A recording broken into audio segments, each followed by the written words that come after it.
नमस्कार दोस्तों, मैं हर्ष आपका स्वागत करता हूं हमारे चैनल HP कॉम्पिटिटिव फोकस पर। टॉप 1000 कंप्यूटर क्वेश्चन की सीरीज़ का पार्ट नंबर 15 आपके लिए लेके आए हैं। चलिए बात करते हैं हमारे आज के क्वेश्चंस की। बोलता है data going to computer is called. Computer में जाने वाला डाटा क्या कहलाता है? ऑप्शंस हमारे पास हैं एल्गोरिथम, इनपुट, कैलकुलेशन या फ्लो चार्ट। तो यहाँ पे सही आंसर होगा इनपुट। यहाँ पे सही आंसर हो जाएगा input, option number B. Next है capacity of computer is. Computer की क्षमता होती है लिमिटेड, अनलिमिटेड, लो या हाई। तो इसका सही आंसर होगा ऑप्शन ए, यस लिमिटेड। कंप्यूटर की कैपेसिटी क्या है? लिमिटेड होती है। आगे है अगला प्रश्न। बोलता है memory unit is one part of. Memory unit एक भाग है, किसका भाग है? कंट्रोल यूनिट का, central processing unit, input device या फिर आउटपुट डिवाइस। यहाँ पे क्या आंसर होगा? Option B, central processing unit.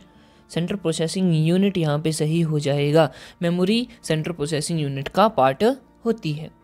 आगे बात करते हैं the term GIGO is related to. GIGO options हैं एक्यूरेसी, परिशुद्धता से, ऑटोमेटिक, स्वचालन से, फ्लेक्सिबिलिटी, लचीलेपन से, वर्सेटिलिटी या फिर बहुमुखता से। तो यहाँ पे आंसर होगा option A. Option A correct हो जाएगा, एक्यूरेसी। तो ध्यान में बात रखनी है, GIGO किससे संबंधित है? एक्यूरेसी से। आगे है who invented punch card. Important question है, रिपीटेड क्वेश्चन है। इन पंच कार्ड किसने इन्वेंट किया? ऑप्शन है हमारे पास पेब्रस, जैक्वार्ड, पास्कल या फिर नन ऑफ दीज। तो यहाँ पे सही आंसर होगा option D, none of these. इनमें से किसी ने भी नहीं पंच कार्ड का खोज जो है वो करी। तो पंच कार्ड की खोज किसने करी? हमने अपनी वीडियो में पहले भी डिस्कस करी हुई है बात। तो आपको ये आंसर बताना है कमेंट सेक्शन में। आगे बात करते हैं अबेकस वाज डेवलप्ड इन। ये भी हमने पहले करा हुआ है, आंसर होगा चाइना, ऑप्शन बी। आगे है in which generation of computers was micro processor introduced. ये भी हमने बात करी है क्वेश्चन की। कंप्यूटर के किस जनरेशन में माइक्रो प्रोसेसर प्रयुक्त हुआ? ऑप्शंस फोर्थ, फर्स्ट, थर्ड या सेकंड। तो यहाँ पे इसका सही आंसर होगा ऑप्शन ए, फोर्थ जनरेशन में माइक्रो प्रोसेसर जो है वो इंट्रोड्यूस हुए थे। आगे है iMac इज ए क्या है? प्रोसेसर है, मॉडेम, नेटवर्क या फिर मशीन। तो यहाँ पे सही आंसर क्या होगा? ऑप्शन डी, यह एक प्रकार की मशीन है, एक प्रकार की मशीन है। आगे है question number 9। Cray is a. Cray क्या है? इंपॉर्टेंट क्वेश्चन है। क्रे से बहुत सारे क्वेश्चन पूछे जाते हैं। इसको और क्या बोलते हैं? इसका और क्या नाम होता है? हमारे पास L4004। यह क्या है? एक सुपर कंप्यूटर है, मेन फ्रेम कंप्यूटर है, माइक्रो कंप्यूटर है या फिर मिनी कंप्यूटर है? तो यह एक सुपर कंप्यूटर है, ऑप्शन ए यहाँ पे सही हो जाएगा, सुपर कंप्यूटर। अगला प्रश्न है which of the following is the fastest. इनमें से कौन सी सबसे तेज होता है? ऑप्शन देखो, CD रोम, रैम, रजिस्टर या फिर कैश। तो यहाँ पे सही आंसर क्या होगा? ऑप्शन सी, रजिस्टर्स। रजिस्टर जो होते हैं, रजिस्टर मेमोरी जो होती है वो सबसे फास्टेस्ट होती है। आगे बात करते हैं type of mouse is. Mouse किस प्रकार का है? Mechanical, general, optical mechanical, full duplex या फिर ऑटोमेटिक। तो यहाँ पे इसका आंसर होगा option B, optical and mechanical. तो माउस जो है वो ऑप्टिकल और मैकेनिकल होता है। आगे है द नंबर ऑफ फंक्शन की इन a keyboard is. Function keys की संख्या बतानी है हमें कीबोर्ड में। ऑप्शन है हमारे पास 12, 13, 14 या फिर 15। तो इस प्रश्न का सही आंसर होगा ऑप्शन ए, दैट इज 12। तो F12 तक हमारे पास फंक्शंस की उपलब्ध होती हैं एक जर्नल कीबोर्ड में। आगे बात करते हैं एक character printer prints how many characters पर सेकंड। करैक्टर प्रिंटर प्रति सेकंड कितने करैक्टर प्रिंट करता है? ऑप्शंस हैं 100 से 200, 5 से 50, 5 से 100 या फिर 200 से 4000। तो इसका आंसर होगा ऑप्शन डी, 200 से 4000 एक सेकंड में प्रिंट कर सकता है एक करैक्टर प्रिंटर। ठीक है, अब बात करते हैं अगले प्रश्न की। अगला प्रश्न है कि how many arrow keys are there in a computer, एक कंप्यूटर में कितनी एरो कीज होती हैं? ऑप्शंस 1, 2, 3 या फिर 4। तो इसका सही आंसर होगा ऑप्शन डी। ऑप्शन डी यानी कि 4। कौन कौन सी होती हैं? एक अपराइट होती है, एक लेफ्ट होती है, एक राइट होती है, एक डाउन होती है। तो ये 4 प्रकार की एरो कीज होती हैं हमारे कंप्यूटर में, कीबोर्ड में। ठीक है, आगे है which of the following works as mouse, इनमें से क्या जो है वो एक माउस की तरह काम कर सकता है? क्या कीबोर्ड, स्कैनर, आइकन या फिर ट्रैक बॉल? तो इसका सही आंसर होगा option D, that is track ball. Track ball is correct answer. Next we have LCD stands for, LCD की फुल फॉर्म क्या होती है? तो होती है option number D, liquid crystal display. यहाँ पे सही हो जाएगा option number D. Okay, next we have, next क्या है हमारे पास? Question number 17। A scanner scans, एक स्कैनर जो है वो स्कैन करता है pictures, text, both A and B या फिर नन ऑफ दीज? तो यहाँ पे सही आंसर होगा ऑप्शन सी, दोनों के दोनों। तो एक स्कैनर जो है वो पिक्चर्स भी स्कैन करता है और टेक्स्ट भी स्कैन करता है। आगे है अगला प्रश्न, soft copy refers to, soft copy से आप क्या समझते हैं? Printed output, music sounds, screen output या फिर डिजिटाइजिंग? तो यहाँ पे सही आंसर होगा option C, option C that is screen output. Screen output को हम सॉफ्ट कॉपी कहते हैं और जब वो हमारे हाथ में आ जाती तो उसको हार्ड कॉपी कहते हैं। आगे है नेक्स्ट, OCR स्टैंड्स फॉर, एक और फुल फॉर्म से क्वेश्चंस। तो OCR की फुल फॉर्म हमने पहले भी डिस्कस करी है, क्या होता है? Optical character recognition. Option number A सही हो जाएगा।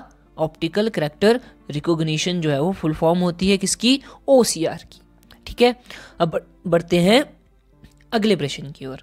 बोलता है which of the following is not an output device, निम्न में से एक आउटपुट डिवाइस नहीं है? Plotter, printer, monitor, touch screen? तो यहां पे सही आंसर होगा हमारे पास option number D, option number D that is touch screen. तो टच स्क्रीन क्या है? एक इनपुट डिवाइस है। ठीक है, हम टच करते हैं स्क्रीन को तो हम क्या कर रहे हैं? इनपुट दे रहे हैं, इसलिए कि ये क्या है? इनपुट डिवाइस है। आगे है हमारे पास question, which of the following is a point and draw device, निम्न में से क्या एक पॉइंट एंड ड्रॉ डिवाइस है? Options mouse, scanner, printer, CD ROM? तो यहाँ से हमारे पास सिंपल सा आंसर होगा यहाँ पे माउस, ऑप्शन नंबर ए सही हो जाएगा। आगे है USB type storage device is, जो बोलता है कि USB टाइप स्टोरेज डिवाइस है वो कौन सा है? सेकेंडरी है, ऑक्सिलरी है, टर्शरी है या फिर प्राइमरी है? तो इसका सही आंसर क्या होगा? ऑप्शन ऑप्शन नंबर ए, यह एक सेकेंडरी डिवाइस है। ठीक है, सेकेंडरी। आगे बात करते हैं, main memory of computer is, computer की मेन मेमोरी है internal, external, both A and B या फिर ऑक्सिलरी? तो इस क्वेश्चन का आंसर होगा ऑप्शन ए, इंटरनल मेमोरी जो होती है कंप्यूटर की उसको हम क्या बोलते हैं? Main memory. आगे है फ्लैश इज, फ्लैश क्या है? एक सॉफ्टवेयर है, हार्डवेयर है, रोम है या फिर रैम है? तो इसका आंसर भी होगा ऑप्शन डी, रैम। फ्लैश क्या है? एक प्रकार की मेमोरी होती है और उसको हम रैम मेमोरी बोलते हैं। ठीक है, random access memory.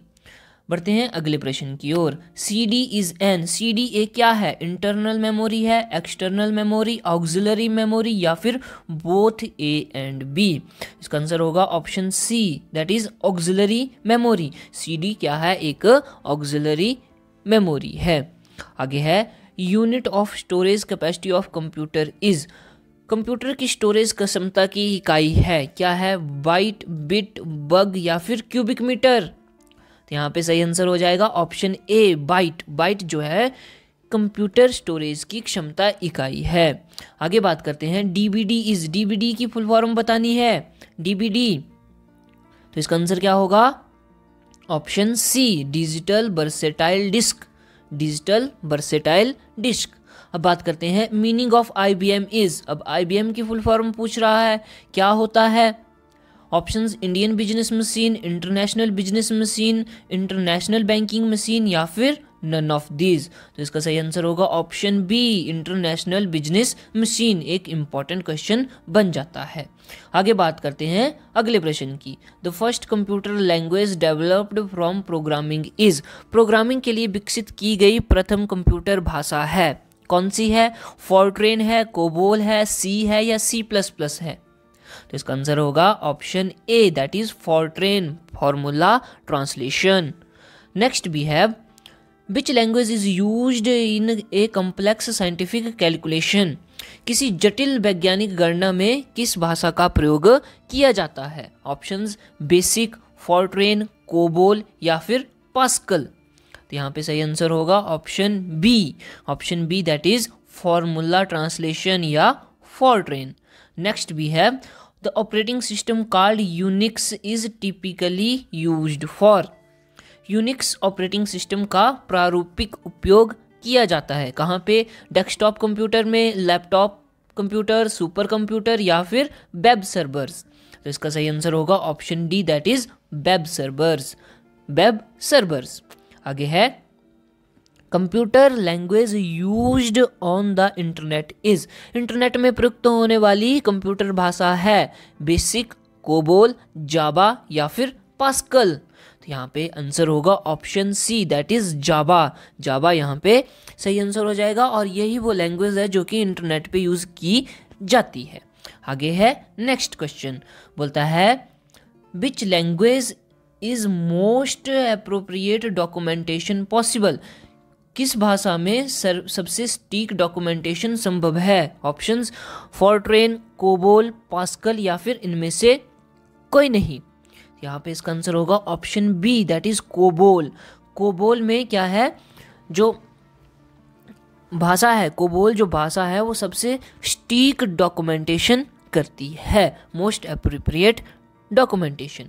Next we have logic gate is. Logic gate है एक क्या है? एक सॉफ्टवेयर है, ए टाइप ऑफ सर्किट है, अ स्पेशल CD या फिर अ कंप्यूटर गेम। तो लॉजिक गेट क्या है? एक टाइप का सर्किट है। ऑप्शन बी यहाँ पे सही हो जाएगा, a type of circuit. Next we have 1 kilobyte is equivalent to. 1 kilobyte किसके बराबर होता है? 1000 बाइट, 1024 बाइट, ये 10,000 बाइट या फिर 10,024 बाइट। तो 1 KB की बात कर रहा है तो हमें पता है 1024 बाइट। ऑप्शन नंबर 2 सही या फिर ऑप्शन नंबर बी सही हो जाएगा। आगे है largest unit of storage is. Storage की सबसे बड़ी इकाई क्या है? GB, KB, MB या फिर TB। तो यहाँ पे सही आंसर होगा option D, that is TB। तो सबसे पहले हमारे पास आता है KB, उसके बाद आता है MB, उसके बाद आएगा GB और उसके बाद आएगा TB। तो इस तरह से जो है हमारे पास स्टोरेज यूनिट्स होती हैं। आगे बात कर रहा है, बोल रहा है a process of searching bugs in software is. Software में बग्स को सर्च करने की प्रक्रिया है कंपाइलिंग, टेस्टिंग, रनिंग या फिर डीबगिंग। तो यहाँ पे आंसर होगा हमारे पास option D, that is debugging. उस प्रोसेस को बोलते हैं हम डीबगिंग। आगे है Linux is an example of. Linux एक उदाहरण है, किसका उदाहरण है? Freeware, open source software, shareware या फिर कंप्लीमेंट्री। तो इसका सही आंसर होगा option B, open source software. तो लाइनेक्स जो है वो ओपन सोर्स सॉफ्टवेयर है। आगे हम बात करते हैं Unix was developed in. Unix विकसित किया गया कौन से वर्ष में? 1950, 1969, 1961 या फिर 1974। इसका सही आंसर होगा ऑप्शन बी, दैट इज 1969, 1969।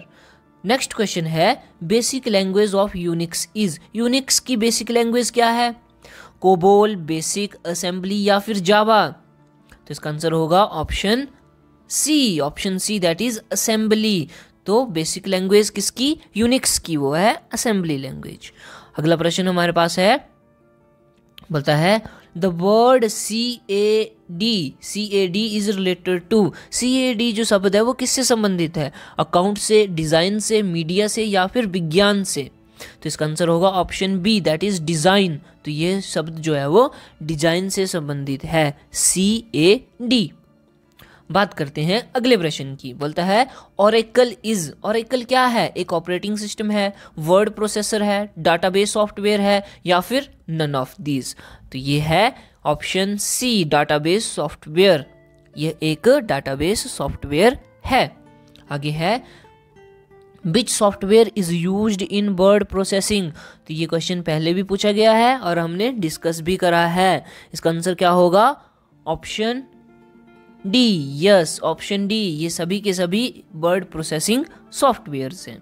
आगे है हमारे पास which software is used for creating resume. Resume बनाने के लिए किस सॉफ्टवेयर का यूज होता है? MS word, page maker, both A and B, या फिर जावा। तो इसका आंसर होगा option C, option C, that is both A and B. तो अब रिज्यूम बनाने के लिए हमें वर्ड सॉफ्टवेयर का यूज करना पड़ेगा। तो यहाँ पे MS वर्ड भी एक वर्ड सॉफ्टवेयर है और पेज मेकर भी एक वर्ड सॉफ्टवेयर है। बात करते हैं अगले प्रश्न की। बोलता है restarting a computer that is already on is refer to as. पूर्व से ऑन कंप्यूटर को रिस्टार्ट कहा जाता है। Shut down, cold booting, warm booting, या लॉगिंग ऑफ। तो इसका आंसर होगा option C, yes option C, that is warm booting, warm booting. Next है the process of preparing a floppy diskette for use is called. उपयोग में लाने हेतु floppy Diskit को तैयार करने की प्रक्रिया कहलाती है। असेंबलिंग, ट्रांसलेटिंग, पार्सिंग, या फिर फॉर्मेटिंग। तो यहाँ पे ऑप्शन नंबर डी सही हो जाएगा, दैट इज फॉर्मेटिंग। तो उस प्रोसेस को हम फॉर्मेटिंग बोलते हैं। कौन सी प्रोसेस है? Preparing a floppy Diskit. एक फ्लॉपी डिस्क को उपयोग में लाने की प्रक्रिया को फॉर्मेटिंग कहा जाता है। आगे है नेक्स्ट क्वेश्चन। स्टार्ट और restart of a computer means. Start या रिस्टार्ट करना एक कंप्यूटर को, उसका क्या मतलब हुआ? एग्जिट करना, किक, बूट, या फिर किक स्टार्ट।